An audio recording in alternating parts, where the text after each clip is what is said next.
Human beings are part symbolic and part animal. There is a dimension to our lives that is metaphysical and mythological, in which we feel connected with something larger than ourselves, with something infinite. And then there is a part of us that bleeds and that defecates. We are simultaneously gods and worms, and there is tension therein.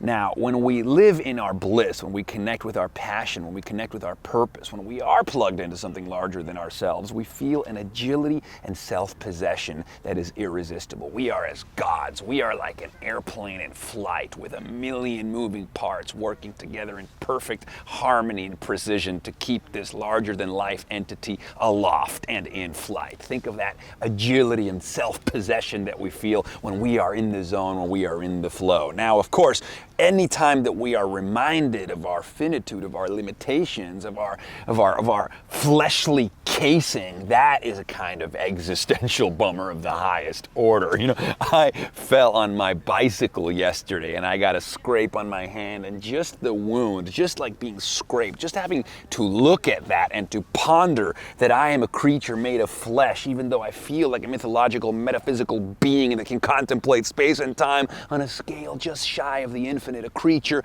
that can fall in love, a creature that can experience radiance and intersubjectivity and consume cinema of the highest order and probe the perimeters of his own consciousness and mind, a true psychonaut, a true soul sailor, simultaneously made of flesh. I am divine, yet I am food for worms. This is the hopeless duality of man, right? This is the existential terror, the existential bummer, the vivid intensity of our condition is something that I am not sure I can even cope with. And, you know, I feel an agitation, a collective existential agitation to be a being that wants to soar, right? To be like Jonathan Livingston's seagull, flowing through the skies, flying through the landscape, and yet to feel grounded by breath, grounded by body, grounded by this like entropic embodiment, right? Oh my God, it's a bummer. It's a bummer. But I take inspiration from Buckminster Fuller when he tells us that even though life is bound by entropy, life is still anti-entropic. Life moves away from entropy and towards greater complexity and organization. And then from life sprouts technology,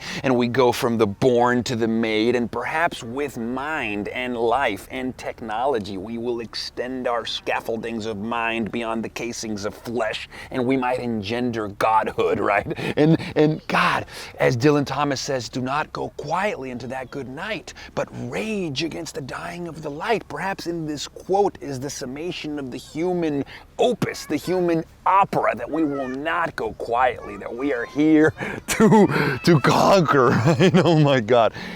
That's the human situation, and that's what keeps me going.